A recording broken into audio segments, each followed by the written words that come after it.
Kumusta sa iyo?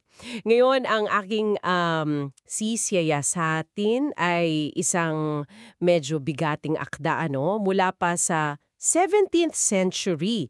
Ito yung The Death of Death in the Death of Christ ni John Owen. Alam mo, patuloy pa rin tong pinag-uusapan eh. Susubukan nating himayin, kumbaga, yung mga pangunahing ideya mula sa ilang bahagi ng libro at yung mga paunang salita. Oo, tama. Ang goal natin dito, 'di ba, ay hindi lang basta i-review yung libro.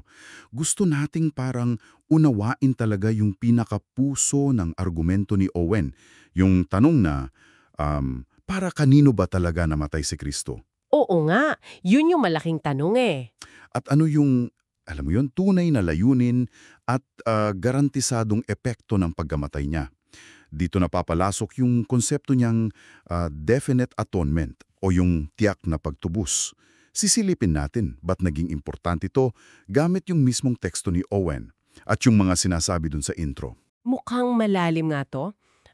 Ang dating kasi sa akin, parang binabago ni Owen yung pagtingin natin sa krus.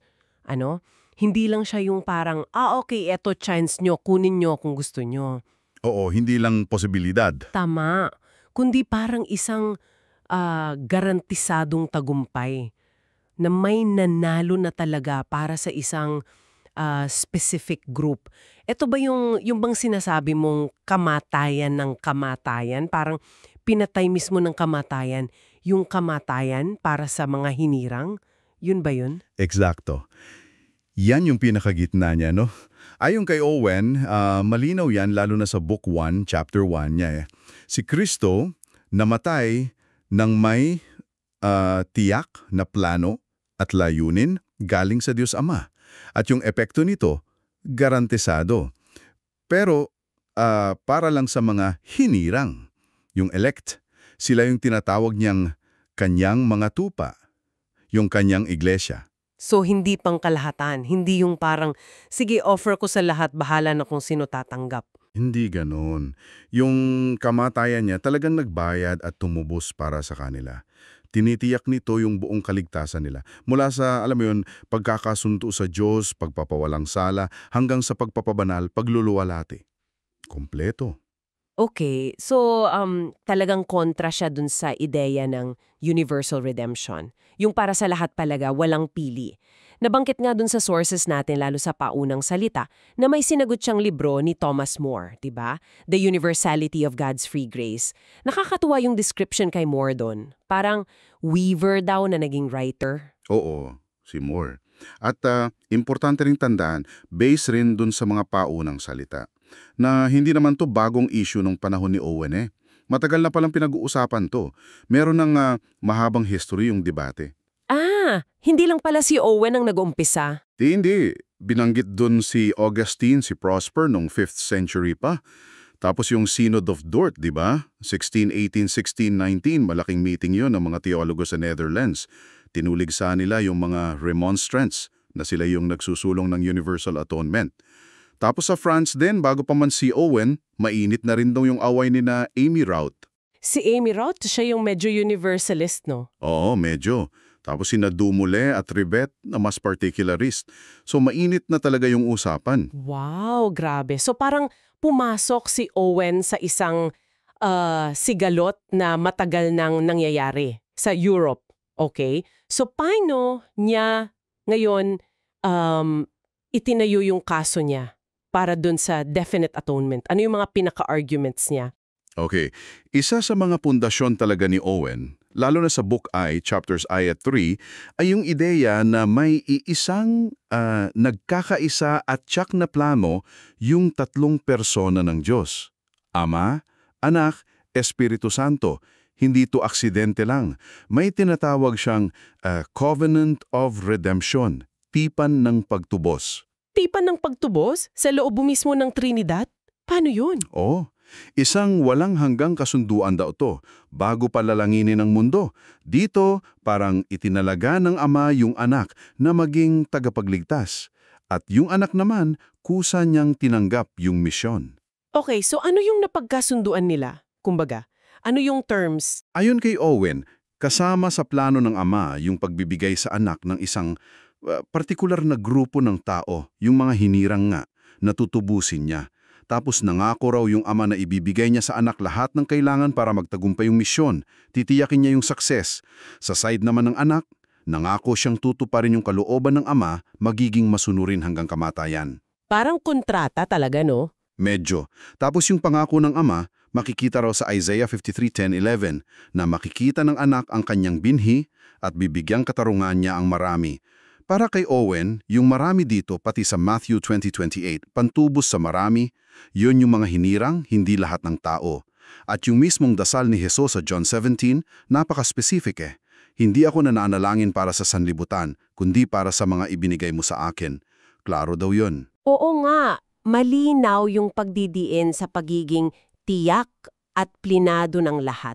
Okay, isa pa raw sa importanteng argumento niya, sabi dun sa analysis ng Bukay chapter 6:8, yung ugnayan ng pag-aalay ni Kristo, yung oblation niya, at yung patuloy niyang pamamagitan yung intercession. Hindi raw mapaghihiwalay yon. Oo. Napaka-importante niyan sa kanya. Yung lohika niya dito, simple lang pero matindi. Sabi niya, yung dalawang gawain niya ni Kristo, paghahandog ng sarili at pamamagitan, laging para sa isang grupo lang yan, yung mga hinirang. Okay, paano naging konektado yun? Kasi yung paghahandog niya, yung oblation, yun yung naging basehan, yung merito, para sa pamamagitan niya, yung intercession. Hindi pwedeng mas malawak yung sakop ng isa kaysa dun sa isa. Dapat pareho. Kung para kanino siya namatay, para din sa kanila, siya na mamamagitan ngayon sa langit. Gets? Okay. Gets ko. So, dahil yung panalangin niya sa John 17 ay para lang sa mga ibinigay sa kanya, Oo, hindi para sa sanlibutan. ibig sabihin yung pagkamatay niya, para lang din sa kanila. Wow! Parang yung prayer list niya, patunay kung sino yung nasa paid-for list niya. Ganon. Parang ganon nga. At idinagdag pa niya yung Romans 8:34, di ba? Yung mga pinagtatanggol niya sa kanyang intercession. Sino ang hahatol? Si Kristo Jesus, na siya ring namamagitan para sa atin, sila rin yung mga hinirang, kaya walang makaka-accuse sa kanila. Matinding connection nga yan. Tapos, sabi pa niya, kung sakali lang daw, no? Na namamagitan si Kristo para sa lahat ng tao at alam nating laging pinapakinggan ng Ama yung anak, di ba? Sabi sa John 11:42. Di dapat lahat ng tao maliligtas? Kaso hindi naman ganun ang nangyayari. Oo nga, no? May point? Kaya para kay Owen, patunay yun na parehong partikular yung oblation at intercession niya. Okay.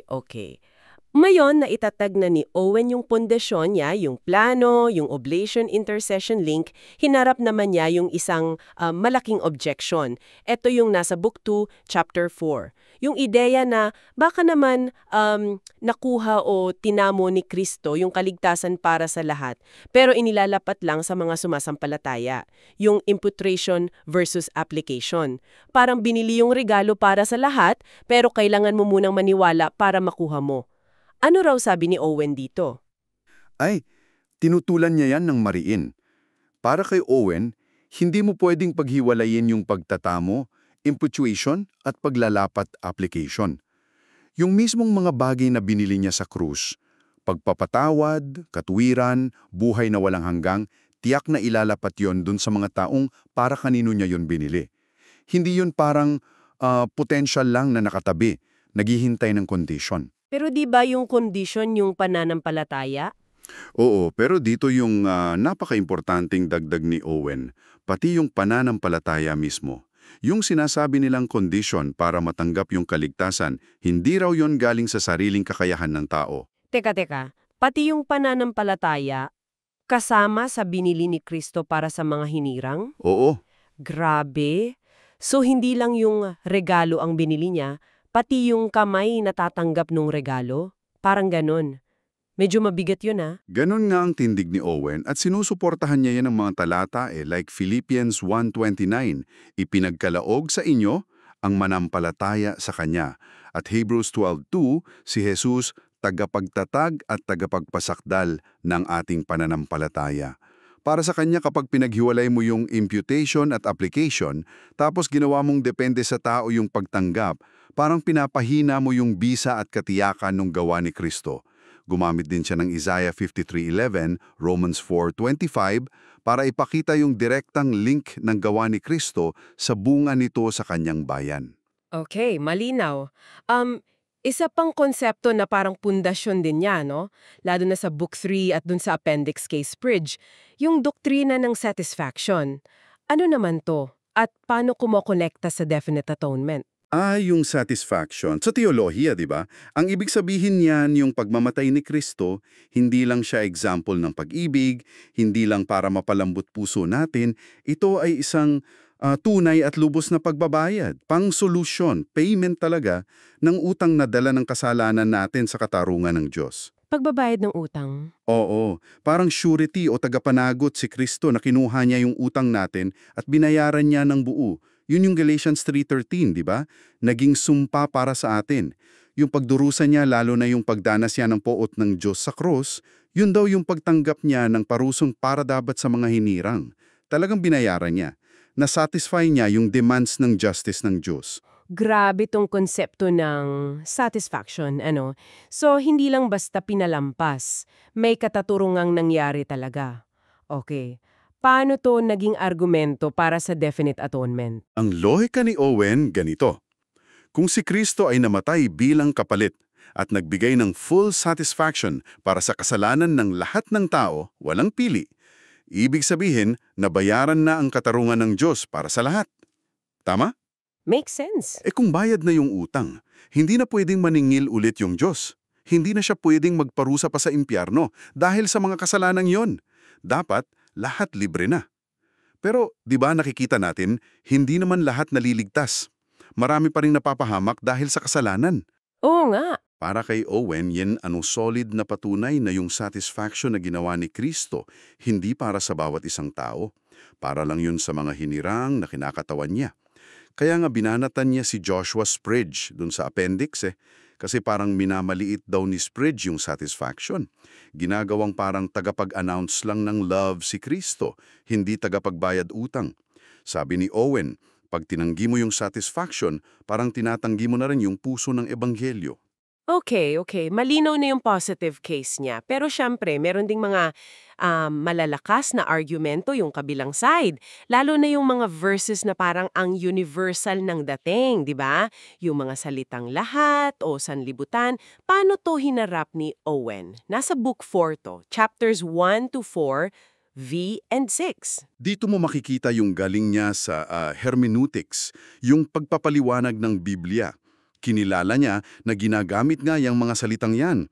Pero sabi niya, kailangan laging tingnan yung context. Paano ba ginagamit yung salita sa iba't ibang parts ng Bible? Madalas daw, yung lahat, pa sa Greek at sanlibutan, cosmos, hindi yan tumutukoy sa bawat isang tao sa mundo. Hindi pala laging literal na every single person. Hindi raw. Madalas daw, ang ibig sabihin niyan ay lahat ng uri ng tao. Walang pinipiling lahi o estado sa buhay. Universality of kinds, kumbaga. Para ipakita na yung kaligtasan, hindi na lang para sa mga Hudyo. Bukas na rin para sa mga hentil, mga tao mula sa lahat ng bansa, tribo, wika. Pwede bang magbigay tayo ng example? Paano niya in-explain yung mga specific verses? Sige. Example, yung 1 John 2.2. Sabi doon, si Kristo ay propitiation, hindi lamang ng sa atin, kundi ng sa buong sanlibutan din. Sabi ni Owen, basahin mo raw yan kasama nung sinulat din ni John sa gospel niya, John 11:51-52, na si Jesus mamamatay hindi lang para sa Israel, kundi upang tipunin niya sa isa ang mga anak ng Diyos na nakakalat. So yung buong sanlibutan daw sa 1 John 2.2, ang tinutukoy ay yung mga hinirang na anak ng Diyos na kalat sa buong mundo, Hudyo man o hentil, hindi bawat tao. Okay. So kinonect niya sa ibang sinulat ni John. Oo, ganun din sa 1 Timothy 2.4, na nais ng Diyos na ang lahat ng tao ay maligtas. Sabi ni Owen, yung lahat ng tao dito, lahat ng uri ng tao. Kasi binanggit sa verse 2 yung mga hari, mga nasa kapangyarihan, hindi bawat individual. Kasi kung gusto daw talaga ng Diyos na maligtas ang bawat isa, in a way na hindi pwedeng nabigo, edi sana lahat ligtas na. Ng Bible, pero bukod sa lahat at sanlibutan, meron pang mas parang challenging na verses, 'di ba? Yung mga mukhang nagsasabi na pwedeng mapahamak yung taong tinubos na, yung mga nasa Book 4, chapters 5 at 7, like Romans 14.15, 1 Corinthians 8.11, 2 Peter 2.1, Hebrews 10.29. Nukan, diretsyong kontra to sa theory niya eh. Oo, mabigat yan. At kinilala naman ni Owen yung bigat niyan. Ang general explanation niya, madalas daw yung mga babalang yan binibigay mula sa perspective natin bilang tao o sa pagtrato natin sa kapwa. Halimbawa sa Romans 14.15, huwag mong ipahamak ang kapatid na dahil sa kanya'y namatay si Kristo. At 1 Corinthians 8.11, mapapahamak ang mahinang kapatid na dahil sa kanya'y namatay si Kristo.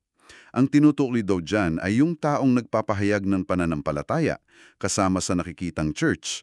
Dapat natin siyang ituring na kapatid out of charity, di ba? So yung babala, laban sa pagiging stumbling block sa kanila. Hindi raw yun nagsasabi na yung tunay na hinirang pwede talagang tuluyang mapahamak dahil sa ginawa ng iba. So babala sa atin, hindi description ng ultimate fate ng tao? Parang ganun. Paano naman yung 2 Peter 2.1? Yung mga false teachers na itutuwil ang Panginoong bumili sa kanila. At yung Hebrews 10.29 sa mga lumapastanggan sa dugo ng tipan na nagpabanal sa kanila. Mas direkta to, di ba? Oo nga, paano yun?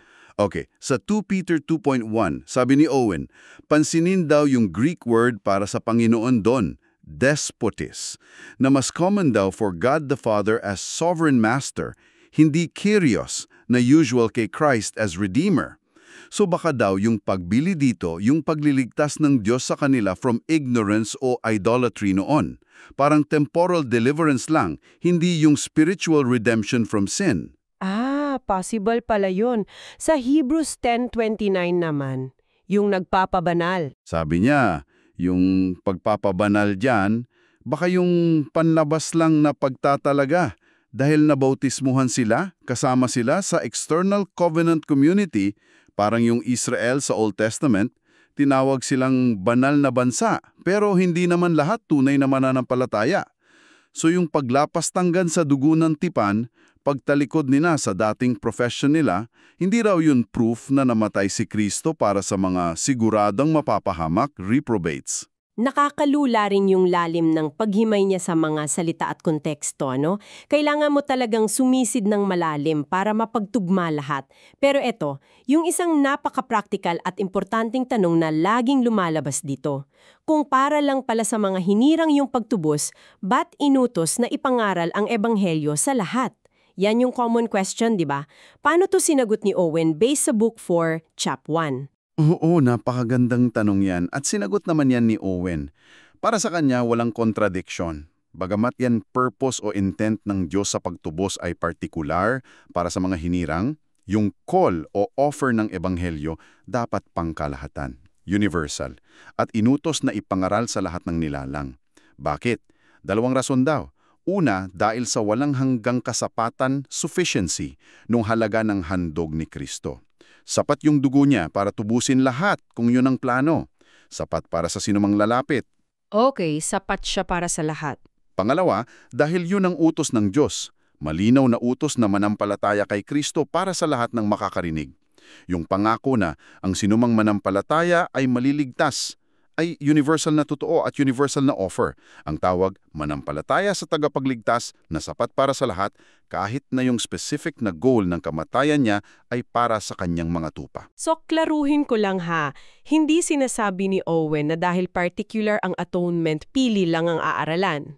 Hindi. Ang preaching para sa lahat kasi sapat si Kristo para sa lahat at utos yun. Yung katiyakan ng resulta, yun ang para sa mga hinirang. Pero yung tawag sa lahat. Ganun ba? Eksakto. Ganun nga. Yung responsibility nasa lahat ng nakarinig na sumagot sa tawag sa pamamagitan ng pananampalataya na, gaya nga ng sabi natin kanina, kaloob din naman ng Diyos para sa mga hinirang. Okay. Hayun. So, bilang pagbubuod na siguro sa ating malalim na pagsisid dito sa The Death of Death ni Owen, malinaw na ang iginigiit niya ay yung pagkamatay ni Kristo. Hindi siya parang vague possibility lang, kundi isang partikular, may tiyak na layunin at garantisadong epektibong gawa ng Diyos. Naugat daw to sa walang hanggang plano, yung tipan sa Trinidad, para tiyakin yung kumpletong kaligtasan ng mga pinili ng Diyos bago pa man ang mundo. Tama ba? Tama. Ito ay isang pananaw sa teolohiya na, alam mo yon, nagkaroon talagang malaking influence, lalo na sa mga tradisyong Calvinistic at Reformed. Siyempre, marami ring tumutol at tumututol pa rin dito, di ba? Pero nananatili siyang isang importanteng posisyon. Dine-emphasize nito yung sovereignty ng Diyos, yung kanyang partikular na pag-ibig sa kanyang bayan, at yung pagiging effective talaga nung ginawa ni Kristo. Parang isang masusing pagtatangkato na pagtugmayin yung iba't ibang aspekto ng kaligtasan na nasa Bible, yung pag-ibig, katarungan, plano at kapangyarihan ng Diyos. At bilang panghuling palaisipan na lang siguro para sa iyo na nakikinig, kung yung pagtubos ay para lang sa mga hinirang at pati yung pananampalataya na kailangan para maligtas ay kaloob na para lang din sa kanila, paano natin dapat unawain yung mga tunay, yung mga sincere at yung mga universal calls sa Ebanghelyo na lumapit kayo, magsisi kayo, manampalataya kayo, at saka ano yung nagiging pinaka-solid na basis ng personal hope natin, yung assurance natin sa kaligtasan, lalo na kapag, alam mo yon, nagdududa tayo kung kasama ba talaga tayo dun sa mga hinirang na yon. Isang bagay na sulit pagnilayan hanggang sa susunod nating pagsisiyasat.